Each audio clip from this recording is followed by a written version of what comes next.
Welcome everyone to this is our first mini Zoom of our first Fit Pets Rescues that's been nationwide. So super excited to have everybody here. We're going to fly through some material for about 30 minutes. And we've got a couple of sponsors that we would love to have you meet. And so, but I want to fly through some basics. First of all, we're just super excited this year. This is something we've done out of our clinic for 15 years now, 13. We did it 2 years officially before we named it. But anyway, we've been doing it for years and years, but never been able to take it national. So we're just super happy. And that's all because of sponsors. So let me move ahead to that pretty quick. So basically the way it's going to work, pets are going to get fit. Pet parents are going to win prizes and clinics are going to win prizes this year. Again, thanks to our wonderful sponsors. But most importantly, rescues are going to get donations. And that's the really fun part about this is we're spreading a donation system nationwide. So these are the clinics that are participating. Portland, Oregon just came on today. I had to twist the arm of a former sailing buddy, a veterinarian who runs a really nice clinic. He had sold to corporate. He wasn't sure corporate was going to do it, but it looks like we're going to move forward. But Saratoga, Chicago, Salem, Davis, Detroit, Beaufort, South Carolina, Morrisville, and Denver. If anybody's from those clinics and wants to give a shout out, we're more than willing to hear from you here. Well, otherwise we'll move forward. Basically, again, MyBalto, this wouldn't be possible with MyBalto. So if you don't know what they are, I'm sure most of you do. They're a foundation in a box.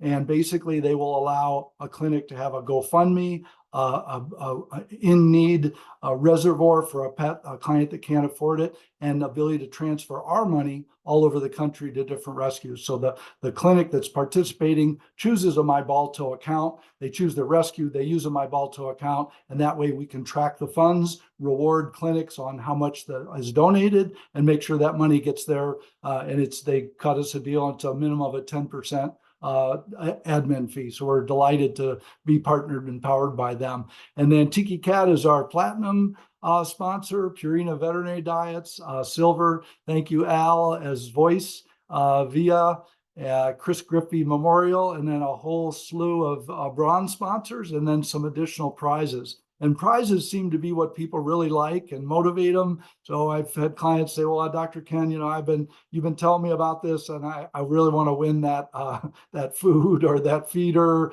or whatever it is. So it's just a little bit of motivation to get people moving forward is what we found really works.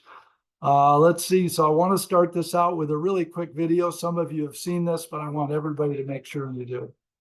Welcome to Precision Care for Pets. When Spudgy was rescued from the Humane Society, he weighed an unbelievable 37 pounds and could barely walk. Over the next 18 months, he lost 25 pounds and has now reached his ideal weight. Now, not only can he walk and play, he can even run on his wheel. Katie is a 13-year-old golden retriever with severe age-related arthritis and a history of knee surgery. She was 10 pounds overweight, which was limiting her mobility and increasing her pain. She struggled in her day-to-day activities, like going upstairs and in doing things she loved. After losing 10 pounds quickly and safely, she is much more mobile, the pep in her step has returned, and she is even chasing squirrels again. When Lexi was 19 and a half, she was diagnosed with hyperthyroidism complicated by kidney and heart disease. Standard of care treatment resulted in 3 days of hospitalization. After adjusting her medication and treatment plan, she felt better, started playing again, and her cat mom was delighted to be able to celebrate her 20th birthday. How were all 3 of these pets transformed back to vitality? Pet parents entered data, their veterinary teams monitored progress, and Healthy Pet Connect provided alerts and support. We get results previously thought improbable, if not impossible. But it's not just about remote monitoring of disease. The Healthy Pet Connect platform prevents illness to allow all pets to live longer and healthier lives. With the air, like I don't care, baby, by the way. There we go. All right. So what happened last year, we started out to be nationwide, and it was a little bit of a slow start, and didn't realize how many moving parts there are to moving money around and getting everything set up. So what we had was, we ended up having Spudgy's Big Cat Club. What's a big cat? Anything over 20 pounds. And again, we thought Spudgy was big at 47, and then we ran into Patches, it was 42. Axel was in Canada, 44. Harley came to us, lived in Bugs Gym for a while. He's now 13 pounds. So we didn't set out to be the big cat, have the big cat club, but we already have 3 cats, Tigger, Boogie, and Blue, that are all, veterinarians are trying to get them on board. So we actually, Spudgy's statistics, you can kind of see here. What's most interesting about his is obviously we're really steady with his weight loss because we were monitoring him daily. But if you look right here, he went below his ideal weight, and we had to triple his calories to get back. I've shown this to about 3 to 5 boarded nutritionists, and they all feel that his metabolism woke up. So will this happen with Harley? Will this happen with Axel? That's what we're very interested in knowing, just kind of on the big cat side. So much so that we're going to do a poster at AAVN, ACVIM of these 5 cats, and we hope to add 3 to 5 more and just push this envelope. What do these cats need? What is the best food for them? How much protein? Do they need to be choline supplemented? I mean, all those things. So, and again, I'm not a board certified veterinary nutritionist, but we've been doing this for a while, and I have lots of friends I can reach out to. So the real core, you guys, tonight, and I know everybody kind of does this a different way, but I thought I would just share, because we've seen in some of the monitoring we've done, we've seen some, different ways of handling it. I want to keep this super simple for everybody. So if anybody doesn't know about the Pet Nutrition Alliance calculator, it's a really, really good resource. And all it does is use 0.8 RER for cats and 1.0 RER for dogs. But the beauty is it doesn't pick a food. It gives you the starting calories. It tells the client that we want to use only 10% of those calories as treats. So not overdo it there. And basically then it comes out with a formula. When the client leaves, they know how many calories they should be fed. So what we did basically was bake that same calculator into our app. So basically, if a client goes in there and works through these numbers, if it's a cat, it's going to take, and a very important point, it's 0.8 of the ideal body weight. We see over and over. Now, if you know, and we'll get to this, but if you know what the pet is eating already, certainly, and there's no food stealing and sharing, and nobody's feeding a bunch of snacks, you can reduce that by 10% and get started. But I would say in my clinic, 9 times out of 10, the owner doesn't know for sure. They don't know exactly what food, that sort of thing. So they need something to go home. So we use this as kind of a starting point. But let's just break this down into the basic steps. The first is the assessment. My assistants, one of them sitting right here, they know cold. If they see a body condition score of 6 over, they're going to go build a PNA. If they know the food, they're going to go as far as they can. But again, we have to establish that ideal weight. If we have the past records and we have what that pet weighed at 1 year of age, that is really, really accurate, as long as, of course, they weren't overweight already at 1 year. And we've all seen those cats. So basically, once we have that, and obviously muscle condition score is important as well. Once they have that ideal weight, you can plug that into the PNA calculator. You can certainly do it on your own, but then we have the calories per day. And I want every one of my clients going out of there knowing how many calories per day. Because if we've got that starting point, it doesn't have to be perfectly accurate, but then we can say through the app, reduce by 10%.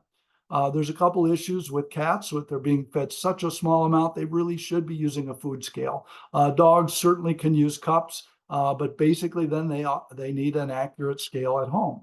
So once they know the calories, we can have that discussion, choosing the food, calculating the portions, but you know how complicated it can get. The small can, the large can, well, in the morning, I give them this treat. We kind of push that back on the client, and we say, well, put that all in the app and sort it out. And once you get comfortable with the number of calories, again, when we say 10% reduction, you're going to have to choose, does that come from the treats? If it's too much, does it come from the dry food? Does it come from the canned food? So again, every client, this journey is different from client to client. We just try and work the basics, not confuse them and not annoy them either. But often, obviously, if they're an 8 out of 9 or over, we're going to strongly suggest a prescription diet. So then we need to discuss the exercise portion of that. how often they are going to weigh in the dog, and then reassess every 30 days. We cannot do weight management only with an app and a dashboard. We really need that reassessment, especially in a comorbidity cat or dog, or 8 or 9 over, where all kinds of bad things can happen. So basically, what to feed challenges. We talked about 8 out of 9 or higher needing an RX food.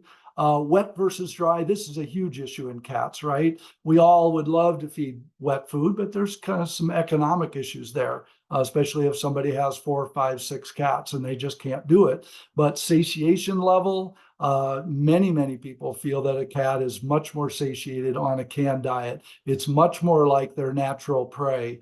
There's water in there, so if they've got any kind of kidney issues at all, it's better for them. So I think, again, that's a discussion that we need to have with our clients.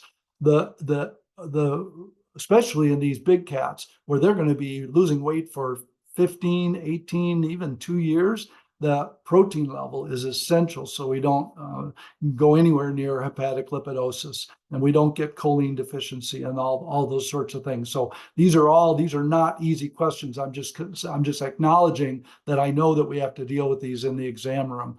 We have 2 papers that we've written. One was on Spudgie, and it's got a lot of these tenants in there, and it was all scrubbed by board certified nutritionists as well as behaviorists, because obviously how we feed our cats depends on, and that's the next slide, is multiple pets. What are we going to do when there's a cat that is stealing that cat's food and we don't know what they're eating? Well, obviously the RX microchip feeders come in very handy, or just food stations where the client is diligent and making sure that they don't steal food from each other. What about the pet not liking the food? That typically, in my client, is a pet that is way overfed and can be picky because it's not hungry. So again, we have to work through all these challenges with the clients. And then, of course, the increased begging and hunting behaviors. And I just candidly, I tell my clients, like, you got a cat, this cat deserves to be hunting and bothering you at night. Deal with it, find a way, because this is a hunter. They need to act out. You need to see that behaviors, or I don't think it's really that fair to have a cat. And that's what we saw when Spudgie came to us. So basically, what is FPR? How does it make it easier for the practicing veterinarian? We proved with one of our studies that just having a scale and a feeder in a house improved rate of weight loss by 4x, and that was before the app. The app, we found, provides a diary for the pet owner. Instead of them going over all that information with your receptionist or your assistant or your CVT, they're putting that in the log. Now realize that's not a chat. That's not a two-way chat. That's read only. But you can see what's going on at home. And I think you'll realize there's not one that we've gotten to use the platform that hasn't used it and given us some valuable information that we could just glance at and say, wow, we need to call them, or wow, that's kind of cute. They've got this under control. We have to have a scale at home, especially for cats, because they don't want to travel just to get that kind of a weight visit. It's harder for dogs, obviously. Medium-sized dogs, you can put them on an accurate human health weight scale, and there's certainly they can take a trip to the vet or the pet food store to get a good weight, but that basically that has to be weekly at least if we're going to have them on a weight management program. The dashboard then gathers that home data and establish trends, and then really why I think it works is the building the community, putting in the donation feature, and then the prizes, of course. So basically, what we do in our clinic, we try and identify the motivator for that client. If they're community focused, they've already got 2 overweight dogs, I just say, well, go find a neighbor or a friend. And a lot of times that's exactly what they do. And then they get to name the pack. And obviously there's more fun exercising those dogs together and comparing stories. We have some people that have 3 cats that are all in the same household. Well, that's still more fun for them to compete, and they get additional points by recruiting. And then ask them, where did they get their pet? If they rescued them during COVID, they probably got a favorite local rescue they would love to give back to. And then prizes we'll talk about a little bit more. So basically, these are the these are the prizes that we've got, and we split them up in our into dog and cat prizes. And so in our dog rooms, we have the dog prizes and the sign up, and then the cat prizes are in the other room. You can do it any way you want. Basically, the other thing to be sure and talk about is the clinic prizes. So basically, both Purina and Tiki Cat are donating food. Tiki Cat went one step further and is donating 8 weeks of food for 2 cats for each clinic and our scales. And HPC has donated the use of our platform throughout the entire challenge. And then also we've got some special information coming from Sylvester and Epipaws because they're also sponsors. But right in the middle of those two, if you look closely, Fit Pets Rescues, through our generous sponsors, is able to offer up to $500 matching per clinic. So that means all you have to do is coach your clinics, or what we do at our clinic is we match. We say we'll match for every pound your dog loses, we'll match that with $10. And then, or if it's a cat, we'll give them $20. And then we've got some seed money. And then again, the donations can really get rolling. These prizes, fantastic. Really the top 2 in the corner there, Tiki Cat and Voice, are both worth well over $1,000. And Al, do you want to speak a little bit about Voice? You're the founder and the man behind that magical coming attraction, I should say.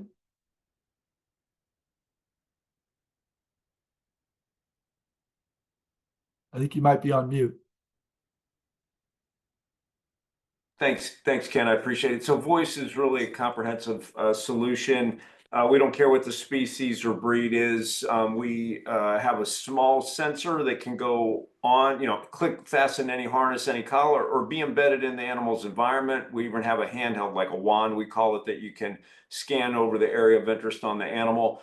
And so we collect things like contextual, what was the animal doing? What was their motion, their sleep quality, their gait, their energy expended during the day. But then we more importantly collect things like heart rate, rest rate, heart rate variability, blood pressure, mean arterial pressure. And then shortly after that, we'll do core body temperature and a number of other things. So it's a clinical solution. So the data goes to the cloud and a mobile app. And it displays it graphically, but you can drill down if you want. You can compare across breeds. It gets programmed. You select a care flow you want, and one push of a button programs the sensor to do what you want. So we're pretty excited about it, and we're getting a lot of good press. And I don't know if I know there's at least 5 cat-only clinics in the challenge. I don't know if you caught that, but at-home blood pressure in cats validated. So this will be a unit that the veterinarian will rent out to the client. But can you imagine finally getting that data point reliably? So I'm as excited about Voice. All of these products are fantastic. I know, Andrea, you can cover Epipaws with yours in just a minute. And then Tiki Cat's been just so generous. We're really excited to maybe turn this into a pilot. What happens when a cat eats only canned food for 8 weeks, and then what can we do? We have one cat that didn't do all that well on a dry kibble and now is really very, very, very satisfied. So that the satiety index, the things that we really haven't proven yet in feeding, we're just super excited to do, again, with the generous support of our sponsors. So basically, how to earn points and win prizes. Real simply, pet parents recruit other pets. We talked about that. They donate to rescues. And again, we will match the clinics up to 500. So again, anybody donating within the clinic, it's going to be monitored because they get points to win prizes. We do have a marketplace on Healthy Pet Connect. We have our own scale, but we have other people's scales. We don't care what scale, as long as it's validated and good.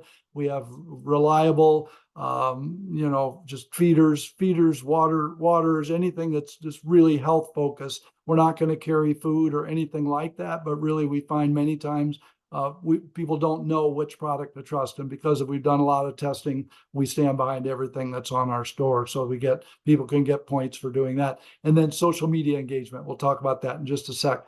Clinics can get points by enrolling participating pets. We're kind of waffling a little bit on the minimum of 10. We hope everybody gets 10. You're not going to get kicked out if you don't get 10. Don't worry about that. And then the fundraising and matching donations, we're really excited about that to be a motivator. And then the social media engagement. So basically, this is well, I'll send this to all the clinics. This is hot off the presses, but this is how to make points on Instagram, Facebook, TikTok, LinkedIn. And basically, this is to have fun with it. So the stories are just going to start coming in the next week or so. It takes a while to get this all rolling, but we're really excited about the type of social media. We have hired a true expert, Karen. She'll be there to support you in any way you need her.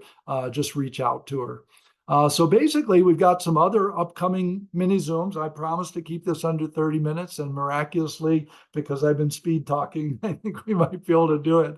It leaves us more time for question and answer, which is what this is all about. But our upcoming mini Zooms next week will be how technology can help improve outcomes. And that goes all the way to VIA as one of our sponsors. They've got an amazing medical record system that I'll let her speak to that, of how it can identify an overweight pet and recommend a food that the veterinarian is comfortable with. Establishing trends. I don't care whether it's done on a PIMS or with our dashboard. We need to watch those trends. My staff knows every time I go, I want the weights on the board, and I want to know how much is it lost in the last week. Some softwares are better at this than others, but they all need to be good at it, in my opinion. Week 5, we're going to skip a week there, and we're going to go to week 5, and that's when we're really going to have some fun sharing the success stories, people coming up with challenges. Dr. Ken, I used your formula and I just can't figure it out. It's just not working.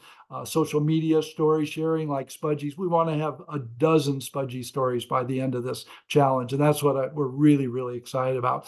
Week 7, again, we'll take a couple week break then and go 1 week to go. That's when we start looking at the leaderboards and who's ahead. And I will candidly tell you, if you look, there's a litter robot that'll be, if it's not on, it'll be on our marketplace. It was donated to us. If somebody buys that, we're going to give that money straight back to rescues. Well, whoever buys it is going to get a pretty good chunk of points. So you can game the system. Okay. And then we're going to go to all those companies and have the products that we like. Any margin that they give us as an alliance, we're going to give back to rescues. And that's going to be as long as the challenge is going. And by the way, we're looking at another challenge this fall that's a little bit more dog focused. So stay tuned on that. We've got this all set up and ready to go. So there's one clinic that had to drop out, but we picked up another. And the other thing is, you don't have to formally be involved. We'll set up a clinic. If you have 3 to 5 pets and you want to just try it out, you don't have to commit to some of the other hoops that we have to do. That's okay. We really just wanted to limit to 10 so we could handle 10 well, give good prizes, and make sure that the system is really ready for even more. And then, of course, the finale will be May 31st. That's the weekend after Memorial Day. And that's the most fun of all. That's where we can get people in live and tell their stories. And we encourage, if a clinic has been really successful, have a little finale, have a little midpoint event. People love to share those stories. So just some ideas there for you. All right, let's see. So I want to go over, Sylvester sent a couple slides, and this is actually, they're offering this free to all cats. And basically they've been detecting cat face. Oh, is Susan here? I can't see everybody who's on. Is Susan here? You can present this if you like. Or I'm enjoying you talking. So you go right ahead. No, it's your turn. It's your turn. Welcome. Thank you. Yeah, just very quickly, every cat that is in the challenge has free access to use our technology. So there's a code in one of the slides here, but basically the technology allows you to take a picture of the cat's cat's face through the phone and know whether they may be in pain or not. And we're really interested in the challenge because we're seeing some cats showing pain, but they also could be hangry.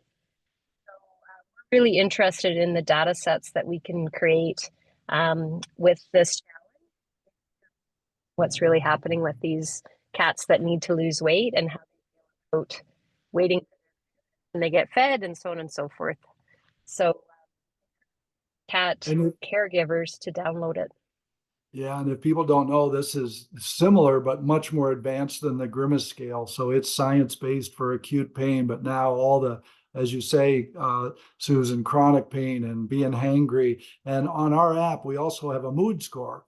So there's two perceptions. What does the client think that the pet is hangry? And then what does Sylvester think? So we're really interested in gathering as much data as we can and making sure that whatever intervention that we have, it leads to a good outcome and a happier cat. I think I got another slide or two for you.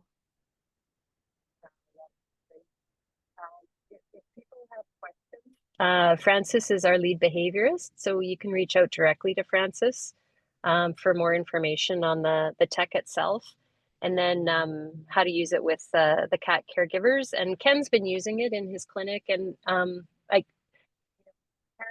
owners love this tech. Yeah, they really enjoy it.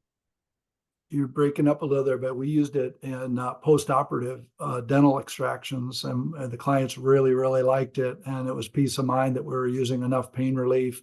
It was really well received by our clients. So yeah, so something we love to have on board, and very similar to that. Let's see. So there's your slide. That looks like a QR code. That's clever. And then Andrea, your product goes right along with that. You're doing some really innovative stuff at home. Do you want to describe and so these were in your kits, you guys, any of the clinics? They were swabs, and then there were the flyers in there. But again, if those got displaced, I have one clinic that had 16 doctors and some things got scattered. So if you need anything more, I can email it to you. No worries. Yeah, so at EpiPause, we're studying epigenetic biomarkers related to aging rate. And why that's important when we're talking about weight and weight loss is that we know that animals that are overweight have a higher likelihood of developing diseases. And it's a connected process. So these animals that are overweight, they're also aging faster than they should internally. And that's where we end up with these age-related diseases like diabetes and things developing. And so for us, we want to study these markers and better understand how these markers are different across the genome for animals that are overweight versus animals that are a healthy weight. And then we also want to understand when an animal goes through a big weight loss program like this, which markers are most affected. So I found it really interesting how with Spudge, his metabolism like kicked on and it was raring to go. And that's really interesting because we should be able to find those markers in the epigenome. It's genes that are turning on and off. That's what we're really measuring with these markers. And so something definitely got turned on or turned off in the right way through that weight loss program. And for us to better understand and be able to give insights during a weight loss program could help make things click. So if you're doing weight loss and it's just not working, maybe we can help find the answer of why it's not working with these markers. And that's our main goal. So what we sent was some swabs. This is intended to get a cheek swab. So it's less about saliva. A lot of people think it's the saliva we need. It's actually cheek cells that we're after. So you'll want to swab really well against the inside cheek pocket. And we're looking for samples at the beginning of this weight loss journey, even if the cat or dog, I think we opened it up for either, but if the animal is already going through a weight loss journey, that's okay. The important thing is that we get a sample at the beginning of, say, this 6-7 weeks here, and then at the end. So, and we can match that to how much weight, what was the whole program. We get all these details because we're tracking with Ken's technology here, all the details, which will be really interesting for us to look at and compare with the different markers that are changing. Mine says like 48 seconds left or something.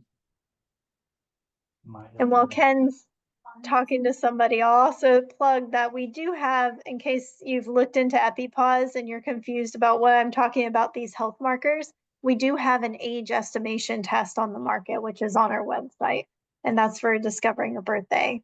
But what we're doing here now is more research-based, looking at health markers. Super exciting. And again, I'm gonna push on all of the cats in Spudgy's Big Cat Club. Yeah, really And want you just want at least a swab at the beginning and then in the middle at the end. So that's not a big ask, you guys, but it really is so cool that that we can be a resource for Andrea to move this type of thing forward. So, and thank you very much for your sponsorship and for sharing all that.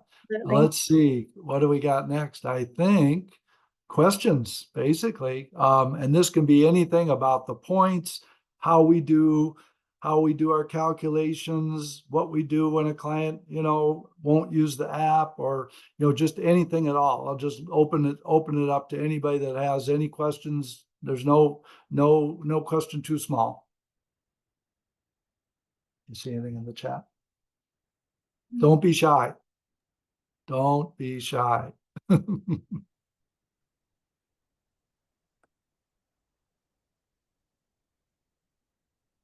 Has anybody got a cat the personal cat that isn't, I know Frances couldn't be here tonight. I wouldn't call her out, but I know she's working hard. She's got a diabetic cat that needs to lose a little weight. And I think we're just starting it can take several weeks, you guys, to get dialed in on how much food they're eating, and to be able to control so we know what 10% actually is, especially if they're sharing food with another pet in the household. Are there any questions? Okay. So that's, I think, the number one thing I see in my clinic is food stealing, food sharing. And you think, well, if there's 4 cats, somebody will say, well, I don't want to buy, Dr. Ken, I don't want to buy 4 feeders. They're $200, $300 a piece. It usually doesn't require that. It usually is finding out which cat has those special needs or needs to have their food. Let's say it's a kidney cat in the household that needs that very special food, and the overweight cat is stealing that cat's food. Sometimes all you need to do is put that shy cat on a restricted feeder that nobody else can eat its food. The one rule I have is don't leave any dry food out. That will lead to no cat losing weight, pretty much. So I do get my clients very, very early into fixed feeding and making sure there's empty bowls. And the other thing that we know about cats is they should be fed 6 to 8 times a day. And I've gotten my cats to where, and if you have a cat that's overweight, they can be fed 6 to 8. That doesn't mean you have to measure 6 to 8 times a day. I have my clients measure once using a gram scale, put it in a cup with that pet's name on it, and then dole it out during the day whenever they want. But when it's gone, it's gone. It doesn't get refilled. And that's the part where we see, the pet parent, the other pet parent, the spouse, whatever partner comes home and refills the cup. And then we see the graph go the wrong way. So, but again, if we're watching it and we're getting those weights, we can correct that versus what happens without a scale at home or an app. This as well as I do as a clinician. They'll come back 6 months later, instead of losing half a pound, they've gained a pound. And that happens all the time. So until we have an accurate scale in the home and a way to kind of keep track of that between visits. And we do urge people to charge a telemonitoring fee. There is effort of your staff to look at the dashboard, respond or not respond. So there should be some sort of a fee, not necessarily during the challenge, but if you've got an 8 out of 9 cat that still needs some hand holding, I think there really should be a telemonitoring charge from the clinic. So any questions popping up? Hey, Ken. Hey, Katie, how you doing? Good. How are you? Good. I What's just your wanted question?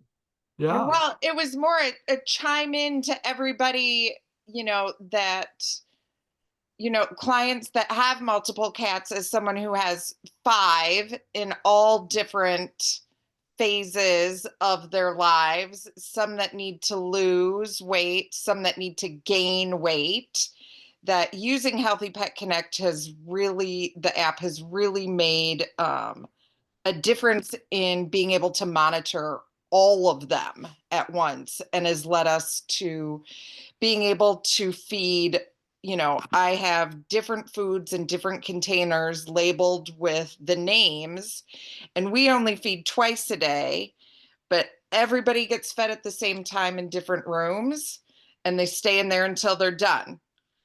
And let me tell you, nobody comes out with leftover food. And Everybody all of finishes it. All of Katie's cats are lean. I don't think I've ever seen you have. You've got some, and full disclosure, Katie used to work for us. So she used to work for Healthy Pet Connect. So, but basically, yeah, your cats have had some very bizarre problems, but obesity is not one of them. No. And having the app has made that easy to, I guess, help control in that way. So I just wanted Good, to you add can be my healthy 2 weight cents. controls that I need. You what? You can be my healthy weight controls that I need. Sounds great. In I fact, need healthy I weight need and I to need obese animals, so so we can no. compare their markers. And I actually have a cat that adopted us who was a stray that we have no age on. She just came and visited us, and I keep meaning to pick one up every time I go into the clinic, because we have no idea how old she is.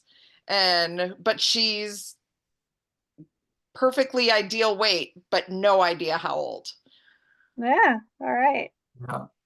Yeah, and those are one of the other prizes we didn't mention. The EpiPause is an age based on methylation, DNA Yeah, methylation. Is DNA that methylation. Mhm. super cool and accurate within a year? So I have clients really light up when they get that mystery rescue, because they are all about rescues, and they want to know roughly how old they are. And almost always it's reassuring. But and we can look at we do a lot of dentistry. We can look at the canals and the whether that tells, and we match them up, and it's been pretty interesting to watch for sure. So good. Any other questions out there? We got 3 more minutes. And the toughest ones are the multiple cats. So just to fill in while somebody's thinking of one of the cats we just put on Tiki Cat is Vinny. And Vinny he plateaued at 20 pounds. He started out in Spudgy's Big Cat Club. Harley was at 28. They started within 4 pounds. Harley got all the way to 13 pounds. And that client is absolutely religious using the app. She never maybe misses a day here and there. Vinny, the issue, it turns out, maybe there was 2 dogs in the family, and Vinny was getting some of the dog food. Well, I panicked because this cat was being fed less than 0.45 RER, which is down in hepatic lipidosis and possibly choline deficient. And we actually put the cat on a choline supplement. But I felt much better now that she's regulating it, preventing the dog food access, and the cat seems happier on canned food. So we're really that's gonna be an interesting story to see if he can get off that plateau and start losing again. And the number of calories per can is astronomically low. It's like 62 calories. So he gets 2 cans a day, and it's pretty amazing. We'll see how that pans out. But those are the kind of things I think we need to document. And again, our data, just like Al said earlier, is we share our data. We want our data to go for the greater good. So somebody said, well, I can buy a scale on Amazon and watch it. Well, we want this data to be really to help pets everywhere. So that's kind of an incentive for people to enter the data and enter the challenge. So we got 1 more minute. Any burning questions? Susan, anything else on your mind? I had a question about the Hi, the Jess. cat. Hey, How are you? I'm well. I had a question about you said any cat pretty much with a 8 or 9 BCS, we would try to start them on a prescription diet. I have 2 17-pounders. Okay. That should likely be like 8 or 9 pounds. Yeah. Owner is, well, it's actually one of our assistants' cats. Well, 2 of them. She was feeding them Okay. 2 cups a day, each of the cats. And I have to weigh them. But if they're not losing weight now, because she kind of started it a little before the challenge, would you recommend I another food? would. I would definitely go prescription because of the protein level and then the choline level. And then once they get closer to ideal weight, once they get to that at 7.5, 8, you can certainly get them off. But I feel like they're more satiated with the protein. We use a lot of OM, but I'm really interested in using Tiki Cat. I think that's satiate. It's cat by cat. But I think that canned food, if they can swing it, and maybe they're one of the ones that you put on, the donated food if they don't have the She said money, they they won't won't eat eat it. wet food. They've Okay, never eaten wet so, food. and that's classic cat, you gotta feed them what they want, what they will eat, right? So, and what we do is sometimes a combination of canned and dry, and we'll feed a can and figure out how many calories that is, know what the daily calories, and we feed the rest in dry. The kind of cool thing there is we can reduce the dry by 10%. You can't in your cats, it doesn't sound like. But I think once they get hungry, I think they'll eat whatever we put in front of them. So it's That's what I was figuring. yeah. Yeah, so I'll round up with Purina and make sure their local rep is supposed to reach out to everybody. And if again they need a special food, they're going to hopefully arrange that for you. Okay. And again, if you can get them to whatever works, we want to get them started on as soon as possible so we can get some good data. And be sure and use those EpiPause swabs. Will do. Yeah, those 18-pounders. Yeah, there's a lot of cats in that category. 15 to 20, we've done dozens of them. But then over 20, almost always males. But we just identified a 22-pound that we hope to get on board. So stay tuned. I just can't wait to hear what works for you and those cat households. And just any feedback, you just hit us up anytime. Okay, thank you. Thank you. This is great fun, you guys. Thanks for participating. Okay, well, I think we're going to call it a wrap. And again, you know where to reach us. Any challenges, any way we can help you, we're here to serve you. And any questions, any studies you come across, this is about sharing anything about epigenetics, the choline levels, all that. This is about moving some science forward and getting the job done and having fun. So thanks, everybody.